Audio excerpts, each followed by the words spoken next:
عليكم رقيبا اللهم صل وسلم وبارك على نبينا محمد وعلى آله وأصحابه أجمعين. Ma'asyiral muslimin, a'azanallahu wa iyyakum.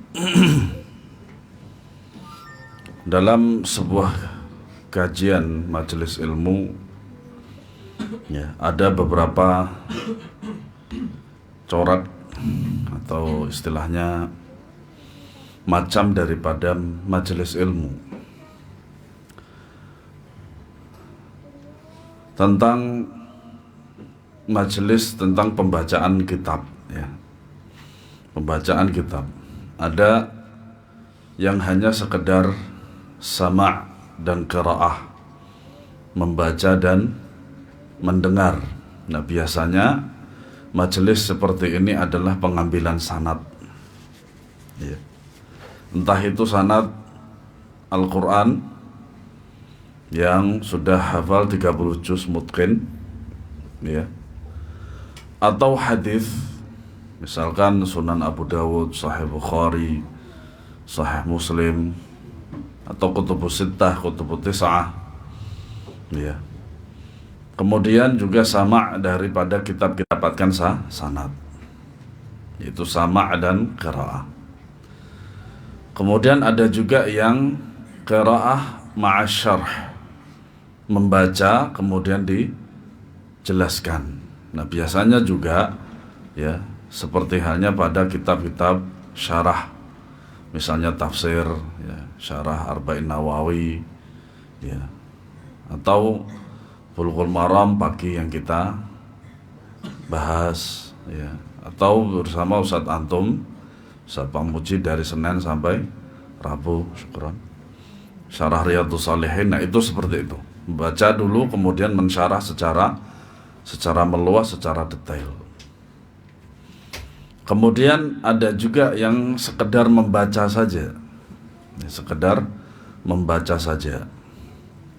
Artinya tidak ada sama' mendengar, tidak ada sanad dan seterusnya, hanya sekedar membaca saja. Nanti yang salah ditashih, dibenarkan, mana yang salah kemudian dibenarkan, dan kemudian diberitahukan, diinfokan inilah yang benar dalam membaca. Nah, itu sering kami dapati diantaranya kalau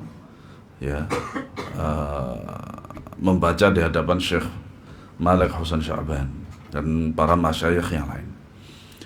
Kemudian ada juga yang namanya ta'liq. Ta'liq itu komentar, komentar terhadap daripada kitab tersebut, dan itu antara dua hal. Pertama, tafsil secara detail, atau mujmal secara global. Nah, adapun yang terakhir ini adalah majelis kita ini. Jadi saya mencukupkan dengan sedikit memberikan komentar saja.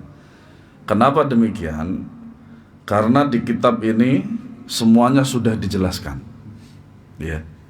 Tidak perlu ada penambahan secara meluas, kecuali memang jika dibutuhkan. Makanya kalau antum perhatikan kajian akidah dan manhaj ini, tidak begitu banyak komentar ta'liq dari saya, hanya sedikit saja. Kenapa? Karena semuanya sudah masuk di sini. Dalilnya dari Al-Quran, Sunnah, dan penjelasan para ulama, ataupun penjelasan juga daripada mu'allif atau penulis pada buku ini, semuanya sudah jelas. Jadi tidak perlu diberikan komentar yang lebih panjang. Kadang juga sifatnya itu instan. Sifatnya instan dalam artian memang sebelumnya saya akan baca ini beberapa kali, tetapi sekiranya kalau pembahasan di sini saya kira cukup untuk menjelaskan pada kita, maka saya tidak perlu menambah. Ustadzuna wa syekhuna Yazid Jawas hafizahullah ta'ala, itu kalau antum datang hari Ahad insyaallah ta'ala, itu beliau itu kalau kajian itu kadang bawa kitab itu 3-4, selain daripada kitab Al-Quran, beliau membawa kitab itu, referensi itu 3-4 kitab. Dan itu pun saya perhatikan dari awal, dari jam 9 sampai jam 11 ya, atau setengah 9 sampai jam 11, itu 90% beliau itu baca. Beliau baca. Tambahan-tambahan sedikit dari maklumat beliau itu sangat sedikit sekali, 10%-nya gitu. Kenapa? Karena sudah cukup dengan apa yang beliau baca gitu. Apapun ada sesuatu yang ditambah oleh beliau maka ditambah. Jikalau tidak ya beliau sekedar membaca. Padahal sebenarnya jikalau kita bisa, kita itu membaca sendiri bisa. Tetapi keutamaannya adalah kita membacanya di hadapan seorang alim dan kita berada di majelis ilmu. Nah itu yang membedakan. Sebenarnya kita bisa baca kitab ini setahun selesai, atau mungkin setengah tahun selesai baca sendiri, tetapi ada beberapa faedah-faedah yang bisa kita catat dalam majelis ilmu. Nah seperti itu ya. Nah maka ya, itu merupakan sebuah ya kenikmatan yang luar biasa jikalau kita diberi taufik oleh Allah Subhanahu wa taala istiqomah berada di atas majelis ilmu. Iya. Kita melanjutkan pembahasan tentang tauhid asma wa sifat, tentang manhaj dan akidah Al-Imam Asy-Syafi'i rahimahullah dalam tauhid asma wa sifat. Pembahasan selanjutnya yaitu pada sifat tertawa pada halaman 435. Tertawa adalah sifat khabariyah fi'liyah ya, ada sifat dzatiyah khabariyah fi'liyah, ada sifat dzatiyah fi'liyah, ada sifat khabariyah fi'liyah ya. Khabar itu kan kabar. Kalau antum bertanya apa kabar ya, kabar itu berasal dari khabar, kata serapan ya. Pulsa dari fulus dan seterusnya ya. Cuman yang gak masuk itu onta. Katanya anta, man anta, oh ini onta, ini nggak masuk.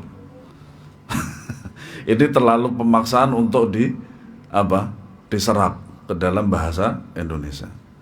Nah khabariyah ini adalah sifat khabar, artinya Allah Subhanahu wa taala memberikan kita khabar tentang sifat Allah. Fi'liyah yaitu sebuah perbuatan Allah Subhanahu wa taala yang diterangkan oleh sunnah yang sahih ya. Apakah tidak ada di dalam ayat? Tentu saja ada, cuman tidak secara jelas, atau istilah kita mungkin tersurat ya, atau tersirat.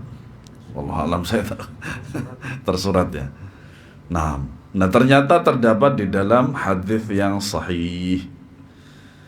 Apa-apa yang telah tetap melalui sunnah sama pula dengan apa yang telah tetap berdasarkan Al-Quran tanpa adanya perbedaan. Karena apa? Karena sumber utama itu adalah Al-Quran. Kemudian sunnah. Dan keduanya ini tidak bisa dipisahkan sama sekali. Di antara sejumlah hadis yang menunjukkan sifat ini ialah hadis Abu Hurairah yang menceritakan bahwa Nabi SAW bersabda, yadhaqullahu ila rajulaini yaqtulu ahaduhuma al-akhara fayadkhulanil jannata yuqatilu hadha fi sabilillahi fayuqtalu thumma yatubu Allahu ala al-qatil fayuslim fayustashhadu. Allah tertawa ya. Nah ini jelas sekali dengan memakai kata yadhaku ya. Di dalam ayat Al-Quran terdapat dua kata, yaitu tabassama dan dhahika. Tabassama itu artinya senyum ya. Dhahika artinya tertawa. Artinya dalam tingkatan yang sama. Allah Ta'ala berfirman fatabassama dhahikan, dan dia kemudian maka dia tersenyum dan kemudian tertawa. Nah hadis ini menunjukkan bahwasanya Allah Subhanahu wa Ta'ala tertawa. Nah lughah, bahasa yang dipakai dalam bahasa Arabnya juga sama dengan yang dipakai untuk manusia Ya, misalkan dhahika Muhammadun ru'yatan ila tiflihi. Ya. Muhammad itu tertawa melihat anak kecilnya dia itu. Sama dhahika. Nah, ternyata di dalam hadis ini juga digunakan kata dhahika yadhaku itu untuk disandarkan kepada Allah. Nah, disinilah kadang kalau kita tidak mengerti daripada kaidah dalam asma wa sifat, maka kita akan terkecoh. Nah, kalau begitu tertawanya Allah sama dong dengan manusia. Nah, disinilah pertanyaan yang semacam inilah gitu. Kalau kita tidak tahu kaidahnya, kita akan tergelincir di sini. Iya. Yadhaqullahu ila rajulaini. Allah tertawa kepada dua orang yang saling membunuh. Mereka berdua masuk surga. Nah, ini adalah salah satu ya, membunuh tapi justru masuk surga. Nah, itu apa? Yang satu berperang di jalan Allah lalu terbunuh. Nah, jelas di jalan Allah. Ya. Lalu Allah menerima taubat si pembunuh lalu ia masuk Islam. Nah, ini syaratnya. Ini syaratnya. Setelah itu ia pun mati sebagai syahid. Masya Allah. Tapi keadaan yang semacam inilah kalau dia membunuh, kemudian bertaubat, kemudian masuk Islam, kemudian dia mati dalam fisabilillah. Intinya dua-duanya apa? Fisabilillah. Hadis yang memuat keterangan yang sama banyak jumlahnya.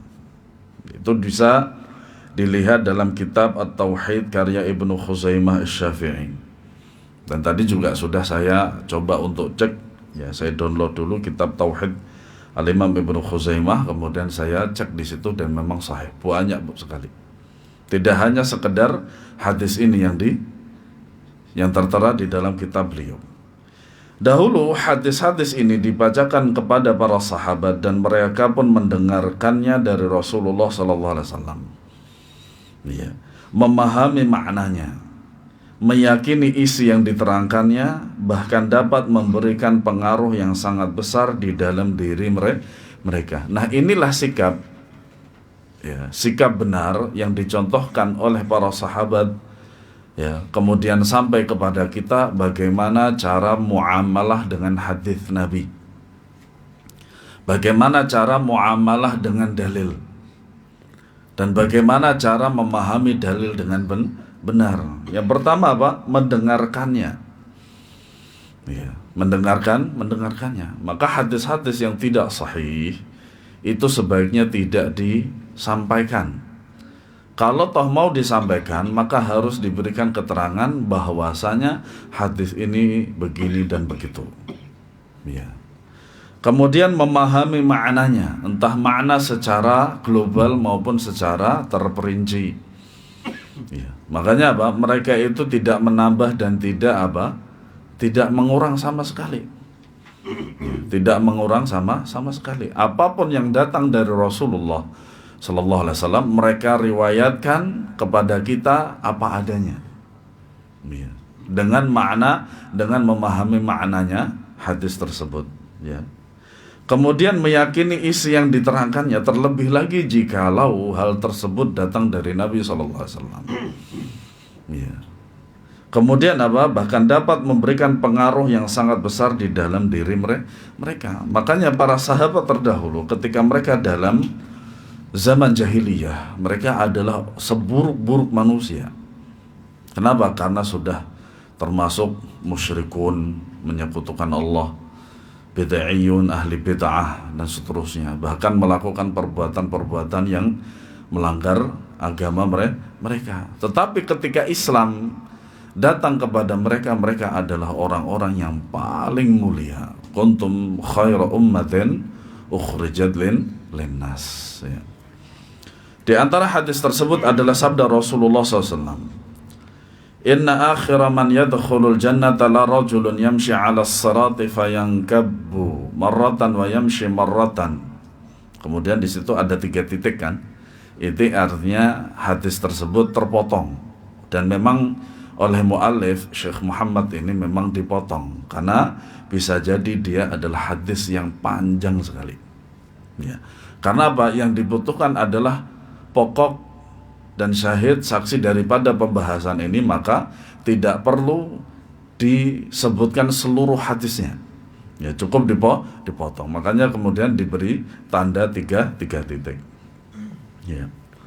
Wa fihi fayaqulu rabbuna tabaraka wa ta'ala man ma yasrini minka ay 'abdi ayurdika an u'tiyaka min ad-dunya wa mithlaha ma'aha qala atahza'u bi wa anta rabbul 'izzah qala fa dhahika 'abdullahi hatta badat nawajidhuhu thumma qala ala tas'aluni lima dhahiktu qalu lima dhahikta qala li dhahki rasulillahi sallallahu alaihi wasallam thumma qala lana Rasulullah sallallahu alaihi wasallam ala tas'aluni lima dhahiktu qalu lima dhahikta ya Rasulullah qala li dhahki rabbi tabaraka wa ta'ala hina qala atahza'u bi wa anta rabbul 'izzah. Nah, orang terakhir yang masuk surga ialah orang yang berjalan di atas sirat. Sesekali ia terjatuh tersungkur dan sesekali berjalan. Ya. Nah, ini keadaan nanti di atas sirat. Di sini juga disebutkan Rabb kita tabaraka wa ta'ala berkata, apa yang dapat memberhentikanmu dari permintaanku? Wahai hambaku, apakah engkau suka bila aku memberikan kepadamu dunia dan semisalnya bersamanya? Orang itu menjawab, apakah engkau mengejekku sedang engkau adalah Rabbul Izzah? Masya Allah. Ya. Perawi berkata, maka Abdullah pun tertawa sehingga terlihat gigi gerahamnya. Artinya apa? Tersenyum lebih baik. Sampai diceritakan ketika dia tertawa pun gigi gerahamnya kelihatan. Ya. Kemudian ia berkata, tidaklah kalian bertanya kepadaku mengapa aku tertawa. Mereka bertanya, mengapa Anda tertawa? Ia menjawab, karena tertawanya Rasulullah SAW. Kemudian Rasulullah SAW berkata kepada kami, tidakkah kalian bertanya mengapa aku tertawa? Para sahabat pun bertanya, mengapa Anda tertawa hai Rasulullah? Jawab beliau, karena tertawanya Rabb tabaraka wa ta'ala dikala hamba tadi berkata, apakah engkau mengejekku sedang engkau adalah Rabbul Izzah. Nah, syahidnya mana? Allah tertawa. Fadhahika li dhahki Rabbi tabaraka wa ta'ala. Iya. Nah, maka tentu saja bahwasanya apa, tertawanya Allah tidak sama dengan tertawanya makhluk. Itu yang perlu digarisbawahi. Imam Ibnu Khuzaimah rahimahullahu taala berkata, bab kajian tentang penetapan tertawanya Rabb kita Azza wa Jalla, yaitu dilakukan tanpa sifat cara yang menyifatkan tertawanya dan juga tidak menyerupakan tertawanya dengan tertawa makhluk. Ya. Makanya di dalam hadis ini kan gak ada. Ya, kalau kita kan tertawa apa? Mulut terbuka. Ya, mulut terbuka. Makanya tadi kata siapa Rasulullah SAW apa? Si Abdullah tadi itu tertawa sampai kelihatan gigi geramnya. Berarti apa? Ketawanya dia itu mulutnya lebar. Gitu. Ya.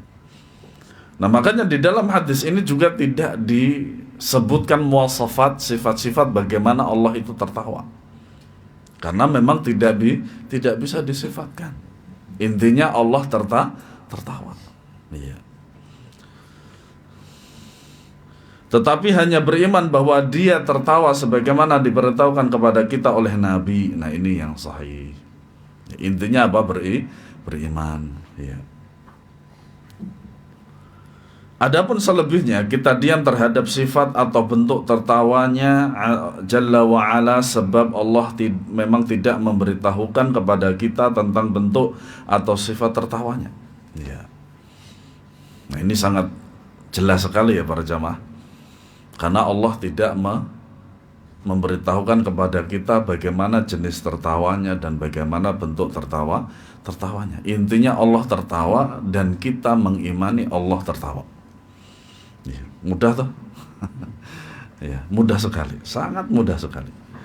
Karena itu kita hanya mengatakan apa yang dikatakan oleh Nabi, membenarkan hal tersebut di dalam hati dan bersikap diam terhadap apa-apa yang telah dijelaskan kepada kita, sam'an wa ta'atan, mendengar dan taat. Ya. Sesungguhnya hal tersebut termasuk hal-hal yang hanya diketahui Allah dengan ilmunya. Artinya apa? Bagaimana Allah Ta'ala tertawa, bagaimana ya cara Allah Ta'ala tertawa, maka hanya Allah saja yang tahu. Ya. Di balik keterangan di atas terkandung bukti terbesar tentang kelurusan keselamatan madhab salaf dalam masalah ini dan jauhnya mereka dari khayalan dan pemurtabalikan kata, serta bebasnya mereka dari tuduhan yang sering dialamatkan kepada mereka sebagai tukang tashbih dan tajsim. Makanya bagi sebagian Asy'ariyah, Ahlu Sunnah wal Jamaah, Salafi itu mujassimah. Ya. Mereka mengatakan bahwasanya Salafi, Ahlu Sunnah wal Jamaah itu adalah mujassimah. Karena apa? Menjisimkan daripada fisik Allah. Ya. Padahal mereka yang tidak dipahami oleh kita, ya, bahwasanya apa? Kita itu hanya tunduk terhadap dalil. Dan tanpa melakukan ya otak-atik atuk ya istilahnya, cok gali cok dan seterusnya dengan perkataan mereka. Nah, itulah padahal mereka itulah yang takalluf, membebani diri, ya, membebani diri sehingga mereka itu ya lancang terhadap Allah Subhanahu wa Ta'ala. Mereka selamanya selalu berhenti pada batas keterangan-keterangan tekstual dari Alkitab dan As-Sunnah, menetapkan apa-apa yang ditetapkan Allah untuk dirinya atau yang ditetapkan oleh Rasulnya, dan menafikan apa-apa yang dinafikan oleh Allah dan Rasulnya, yang dinafikan oleh Allah dari dirinya atau dinafikan darinya oleh Rasulnya, tanpa penambahan dan pengurangan. Dengan demikian pantaskah dialamatkan kepada mereka tuduhan-tuduhan keji yang sering dilontarkan oleh ahli kalam. Bahkan kenyataannya mereka adalah golongan yang paling jauh dari tuduhan tersebut. Bahkan yang menuduh itulah yang justru ya salah. Nah makanya kalau antum membaca kitab akidah dan manhaj dimanapun berada, di kitab apapun, apabila berbicara tentang masalah asma wa sifat, antum akan menemukan kaidah yang seperti ini. Ya. Mereka selalu berdalil dengan apa? Dengan fi'il, af'al atau perbuatan para sahabat radhiyallahu anhum. Yang mana mereka itu sebagaimana yang dikatakan oleh mereka, amiru kama ja'at. Ya. Ya, biarkanlah hadis-hadis tersebut, dalil-dalil tersebut sebagaimana datangnya. Itu antum akan selalu mendapatkan hal itu. Makanya nanti sampai akhir daripada pembahasan tauhid asma wa sifat ini, ya, sampai daripada sifat Allah yang terakhir, yaitu ru'yat, ya. Ini antum akan mendapati kaidah itu selalu terulang-ulang. Ya karena memang itulah yang diyakini oleh Ahlu Sunnah wal Jamaah, yang ya mereka itu mengambil manhaj tersebut dari para sahabat.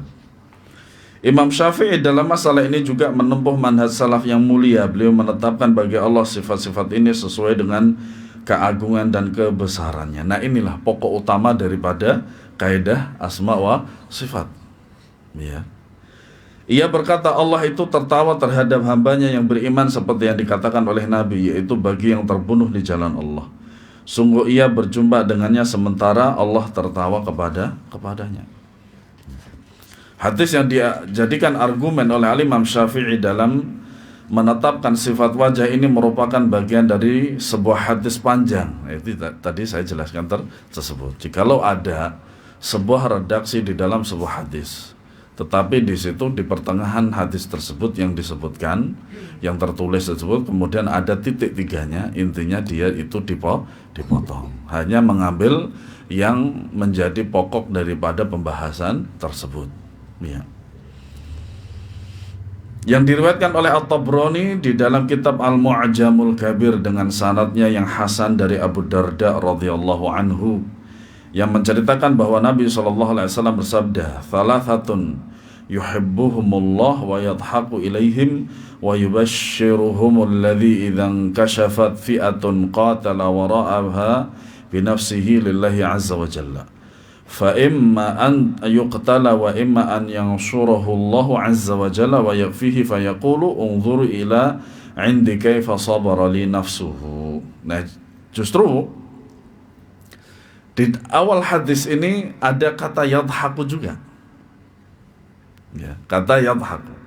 3 orang yang Allah cintai, cinta kepada mereka, tertawa kepada mereka dan diberi dan memberi berita gembira kepada mereka. Ya. Syahidnya mana? Wa yadhaku ilaihim. Ya, dan Allah tertawa kepada mereka. Ini syahidnya. Jelas sekali dengan kata tertawa. Ya. Yaitu orang yang apabila sekelompok pasukannya lari tunggang langgang dari musuh, ia tetap berperang menghadapinya sendirian sepeninggal mereka dengan jiwa karena Allah. Nah, inilah daripada jihad fisabilillah li'a'la'i kalimatillah, yaitu untuk mengagungkan kalimat Allah, yaitu tauhid. Maka boleh jadi ia terbunuh atau ia ditolong oleh Allah dan dicukupkannya. Dia berfirman, lihat kepada hambaku bagaimana ia bersabar menahan dirinya karena aku. Hadis ya sama ya, hadisnya sama yang tadi kita baca ya, hadis Bukhari dan Muslim ya. Kemudian Al-Baihaqi menyebutkan sejumlah hadis tentang penetapan sifat tertawa bagi Allah ya. Yang sebelumnya ia lebih sibuk mengutip sebagian takwilan dari kelompok kalam, namun ia pun sadar Al-Imam Al-Baihaqi itu termasuk salah satu pembesar madhab Syafi'i ya. Dan bahkan beliau termasuk yang menolong madhab Syafi'i ya. Min kibar ulama madhab Syafi'i. Tetapi yang kita ketahui bahwasanya ya, ada sebagian para ulama Syafi'iyah yang akidahnya adalah Asy'ari ya. Atau dia seorang ahlu sunnah wal jamaah tetapi terpengaruh dengan Asy'ari ya, Asy'ari. Nah, di antaranya adalah Al-Imam Al-Baihaqi. Tapi Al-Imam Al-Baihaqi ya, maka beliau fatwa-fatwanya mu'tamad. Fatwa-fatwanya diambil dalam mazhab Syafi'i. Terutama dalam perkara hadis itu sangat banyak sekali. Dalam mazhab Syafi'i itu banyak sekali para ulama ahli hadis. Ya. Lalu berkata, adapun orang-orang terdahulu dari kalangan teman-teman kami, mereka memahami adanya sugesti dari beberapa hadis tersebut tentang perbuatan-perbuatan, yaitu Allah tertawa terhadap orang yang mengerjakannya serta memahami adanya kabar tentang karunia Allah. Mereka tidak menyibukkan diri untuk menafsirkan keadaan tertawa. Di samping itu mereka berkeyakinan bahwa Allah bukan pemilik organ-organ tubuh dan tidak menyifatkannya dengan memperlihatkan gigi dan membuka mulut. Nah, ini sebagian Asy'ariyah demikian. Artinya ketika mereka berhadapan dengan dalil Allah Ta'ala tertawa, maka ya kelihatan mulut terbuka dan kemudian ada giginya dan kemudian ada suaranya. Mereka mengatakan demikian, meyakini demikian. Sebagaimana yang dikatakan oleh Al-Baihaqi ya. Maha suci Allah dari keserupaan dengan makhluk yang sebesar-besarnya. Tetapi Al-Imam Al-Baihaqi itu tidak setuju dengan perkataan para teman-teman beliau dalam mazhab Syafi'iyah. Ya, dalam mazhab Syafi'iyah. Ya. Makanya Al-Mu'allif Syekh Muhammad di sini mengatakan, semoga Allah memberikan rahmatnya kepada Al-Baihaqi, andaikan ia mencukupkan bahasannya dengan pemahaman kalangan salaf dan tidak menyelam lebih dalam seperti yang dilakukan oleh generasi khalaf, tentulah ia selamat dari berbagai macam omong kosong. Nah, begitulah memang kalau dalam masalah manhaj itu memang tidak ada toleransi. Ya. Ketika seorang mengatakan ya, salafi dan seterusnya, maka itu bukan bentuk keras atau keras kepala dan seterusnya, tidak. Tapi itu masalah prinsip. Ya. Dan bahkan manhaj itu yang akan mempengaruhi daripada gaya hidup seseorang. Jikalau dia manhajnya khawarij, ya gaya hidupnya adalah khawarij. Ya, tidak ada yang keluar dari mulut dia kecuali kafir, pemerintah dan seterusnya. Sufi juga demikian, manhaj dan akidahnya sufi, maka muamalahnya adalah sufi. Seperti dia mengatakan bahwasanya apa? Dia bisa menghidupkan orang mati. Zikir-zikir cukup dengan satu selama 60 tahun dengan satu wudu. Ya, mimpi bahwasanya dia telah bermimpi bertemu dengan Rasulullah SAW, kemudian Rasulullah mencium kakinya. Ini penghinaan terhadap Rasulullah. Ini kalau nggak sadar kafir ini orang. Ya. Atau bahkan dia mengatakan Rasulullah hadir di mobil beliau, di mobilnya. Nah, ini penghinaan terhadap Rasulullah, para jamaah. Ya, ini penghinaan terhadap Rasulullah. Rasulullah manusia yang paling mulia dari zaman Nabi Adam sampai yaumul qiyamah, dihinakan oleh orang bodoh semacam ini. Ya. Dan lain sebagainya. Ya. Maka semuanya akan berpengaruh. Ketika kita mengaku sebagai seorang salafi, ya, seorang salafi Ahlussunnah wal Jamaah, maka perkataan perbuatan kita pengaruhnya dari situ juga. Ketika kita dihadapan dengan seorang mengatakan kita mengerjakan ini dan itu, kita selalu mengatakan dalilnya mana? Apakah perbuatan ini dilakukan oleh Rasulullah atau para sahabat radhiyallahu anhum atau tidak? Nah, semacam itulah ya. Makanya Syekh Al-Albani rahimahullah ta'ala mengatakan pada zaman kita, zaman fitnah ini, seorang mengatakan saya muslim itu tidak cukup. Kenapa demikian? Karena banyaknya firqah yang tampil yang sebagaimana Rasulullah Sallallahu Alaihi Wasallam ya mensabdakan bahwasanya Islam itu ya terpecah menjadi berapa? 73. Antum bayangin 1:72. 1:72 para jamaah sekalian. Makanya disitulah pentingnya kita selalu untuk membahas manhaj. Ya. Nah, sekiranya kalau seperti yang pernah terjadi juga di majelis kita ini, ya, sehingga sampai sekarang pun juga beliau nggak datang, ya semoga Allah memberikan hidayah. Ya. Kita tidak boleh mengatakan ini dan itu dalam perkara manhaj, ya karena memang objeknya demikian. Ya. Ya. Bukan masalah sindir menyindir, itu bukan sindir menyindir. Ini masalah prinsip. Masalah prinsip.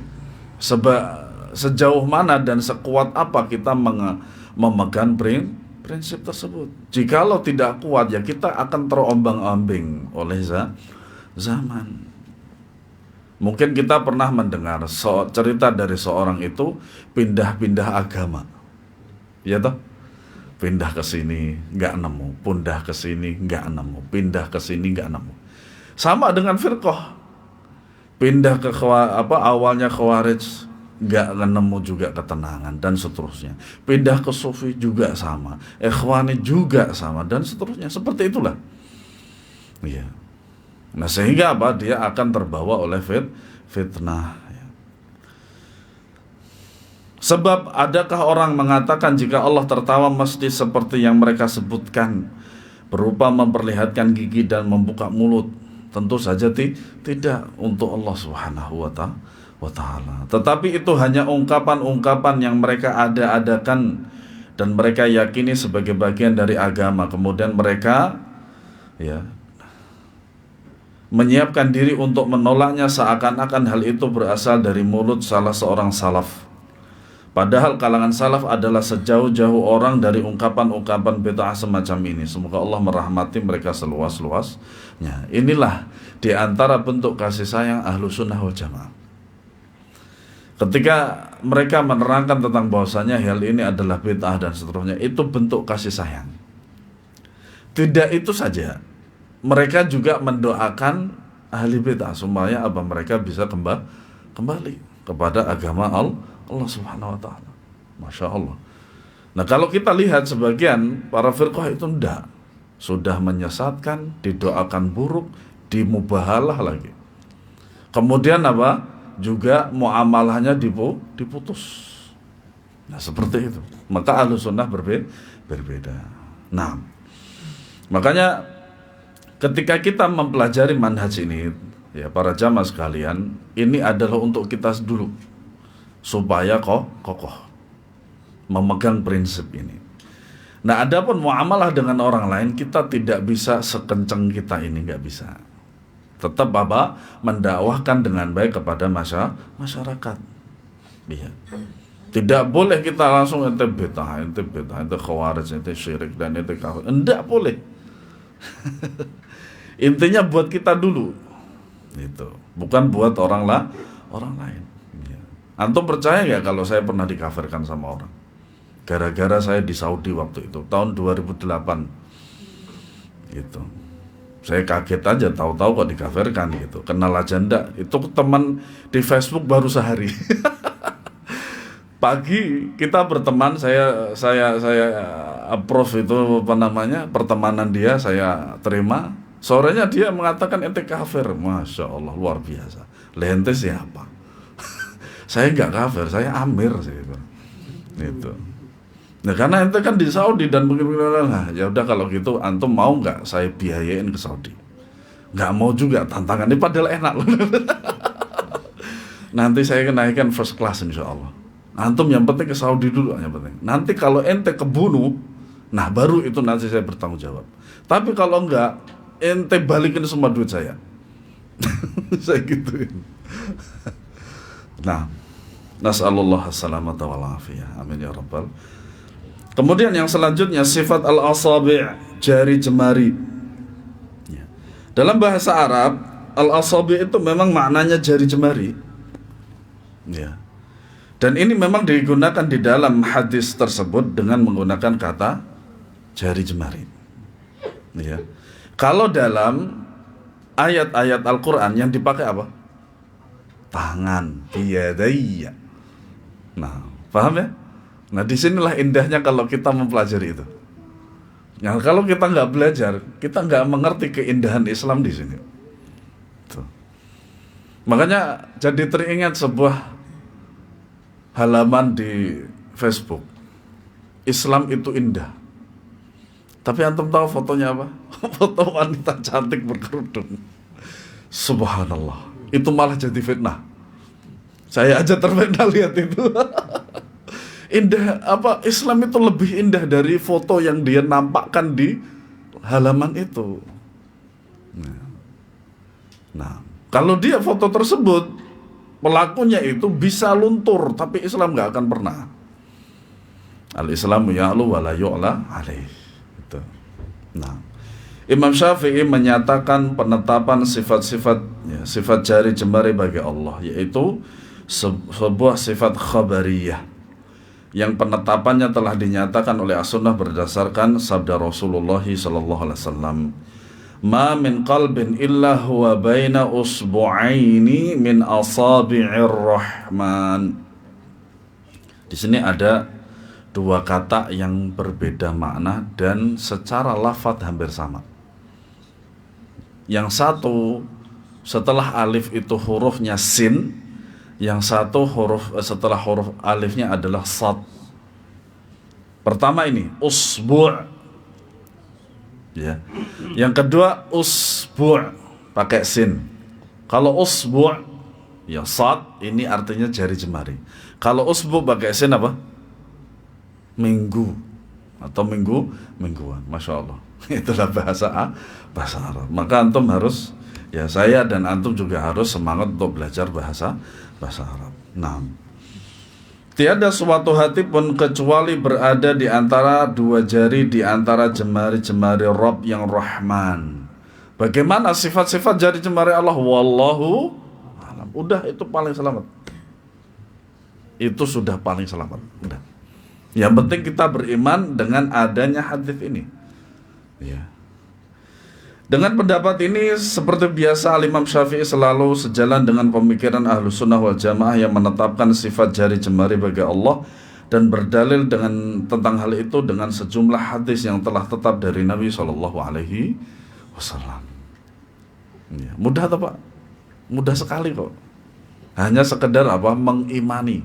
Tidak perlu kita membebani otak kita, hati kita, pikiran kita, dan benak kita untuk melakukan otak-atik dan seterusnya terhadap dalil. Makanya Umar bin Khattab radhiyallahu anhu mengatakan, nuhina 'anit takalluf. Kita dilarang oleh Allah dan Rasulnya SAW untuk membebani diri. Padahal membebani diri itu juga bukan daripada tugasnya manusia. La yukallifullahu nafsan illa wus'aha. Nah, kalau membebani diri dalam asma wa sifat ini, nah ini keluar dari dalil tersebut, dari ayat tersebut. Ya. Di antaranya lagi ialah hadis Ibnu Mas'ud yang ia berkata, seorang uskup pendeta datang kepada Nabi dan berkata, wahai Muhammad, sesungguhnya Allah meletakkan langit di atas jari jemari, bumi di atas jari jemari, gunung di atas jari jemari, pepohonan dan sungai-sungai di atas jari jemari, dan seluruh makhluk di atas jari jemari. Kemudian berfirman dengan tangannya, akulah raja. Mendengar itu tertawalah Rasulullah SAW seraya berucap menukir firman Allah, dan mereka tidak mengagungkan Allah dengan pengagungan yang semestinya. Yang membuat kita takjub, ternyata orang kafir saja tahu, gitu loh. Seorang pendeta tahu, dan memang demikian keutamaan ahli ilmu demikian. Dia tahu sifat-sifat Allah seperti ini dan dia selamat dalam hal ini loh ya. Bukan saya mengatakan selamat dunia akhirat, enggak, karena dia belum beriman kepada Rasulullah gitu loh. Itu. Masya Allah. Banyak ahli kalam yang memaksakan diri untuk mentakwilkan hadis ini, dan mereka menduga bahwa tertawanya Nabi SAW merupakan bentuk pengingkarannya terhadap ucapan uskup. Nah, inilah orang-orang ahli bid'ah yang tidak membaca hadis tersebut secara utuh kayak gitu. Ya, secara utuh. Mereka juga menduga bahwa kaum Yahudi termasuk golongan mujassimah. Sudah ahlu sunnah disebut mujassimah, ternyata Yahudi pun juga disebut mujassimah. Gitu. Dan itu terjadi juga di Indonesia. Intinya kalau tidak sama dengan mereka itu Wahabi. Wes, titik, renek koma. Nah, wallahu a'lam. Monggo yang mau ada.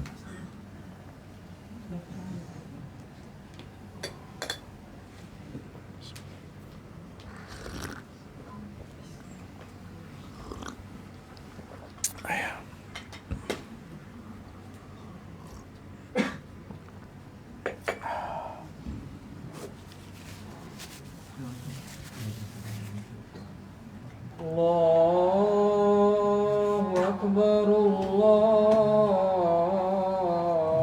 Akbar, Allahu Akbar. Allahu Akbar, Allahu Akbar. Allahu Akbar. Asyhadu an la ilaha illallah. Asyhadu an la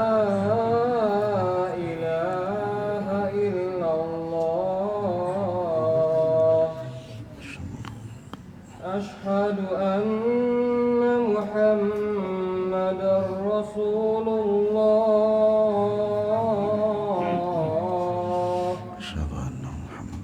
أشهد أن محمدًا رسول الله.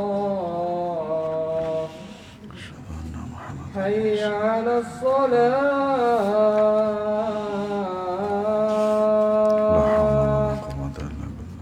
حي على الصلاة.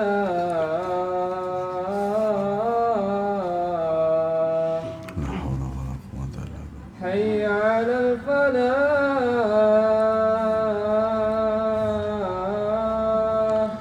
لا حول ولا قوة. حي على الفلاح.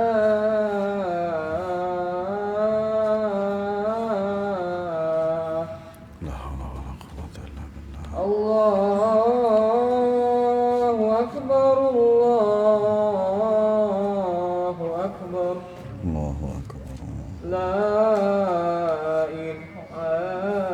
إلا الله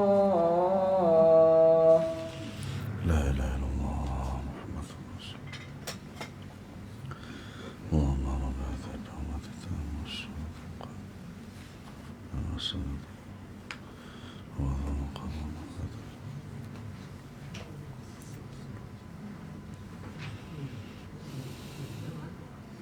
Bismillahirrahmanirrahim. Alhamdulillah. Nah, namun rekaan ini dibantah oleh Imam Ibnu Khuzaimah, bahkan dikecamnya dengan keras. Ia berkata, sesungguhnya Allah telah mensucikan kedudukan nabinya. Beliau tidak mungkin tertawa ketika disifatkan kepada Al-Khaliq, ya, Al-Bari, sesuatu yang bukan termasuk di antara sifat-sifatnya. Sebaliknya, beliau berkewajiban mengingkari dan memarahi orang yang mengatakannya, bukan malah tertawa hingga terlihat gigi gerahamnya. Nah, tidak seorang mukmin yang membenarkan risalahnya berani menyifatkan Nabi dengan seperti ini. Ya. Di antara ulama yang menolak takwil dan tahrif pada makna hadis ialah Al-Hafidh Ibnu Hajar di dalam kitabnya Fathul Bari. Ya. Di musalah kita ada Fathul Bari itu, Masya Allah. Beliau mensyarahnya selama 24 tahun. Ya, 24 tahun. Dan banyak sekali cetakan-cetakan yang asli daripada Fathul Bari. Ada yang 19 jilid. Alhamdulillah yang punya saya itu. Kemudian ada juga yang 11 jilid. Ya. Maka antum harus semangat untuk membeli kitab. Paling tidak 1% dari gaji antum, ya, untuk beli kitab. Ya. Beliau berkata, andai kata perkaranya berbeda dengan pengertian yang dipahami oleh perawi bahwa tertawanya Rasulullah SAW sebagai tanda pembenaran terhadap ucapan uskup dan rasa heran beliau terhadapnya berdasarkan rekaan, mestilah hal itu menunjukkan pengakuan Nabi SAW terhadap kebatilan serta sikap diamnya untuk mengingkari padahal mustahil beliau lakukan itu. Ya, makanya ya, Nabi SAW kemudian menukil dalam surat apa? Az-Zumar ayat 67 itu. Ya. Dan mereka tidak mengagungkan Allah dengan pengagungan yang semestinya. Artinya apa? Orang-orang Yahudi faham tentang sifat Allah ini. Makanya mereka adalah ahlul kitab, yang diberi kitab. Otomatis orang yang punya kitab kemudian membacanya pasti punya ilmu. Ya. Tetapi dengan menggunakan ayat ini itu semestinya apa? Beliau SAW itu mengingkari mereka bukan karena pengetahuan mereka terhadap Allah, tetapi sikap mereka. Apa itu? Sudah tahu kalau Allah itu punya jari jemari dan mereka tidak berani mentakwilkan. Kenapa mereka tidak beriman? Kan begitu, gitu loh. Nah, pengagungan yang sebenarnya dari mereka kepada Allah Subhanahu wa taala adalah pertama mengimani. Kalau sudah tahu maka beriman kepada Allah dan Rasulnya Shallallahu Alaihi Wasallam.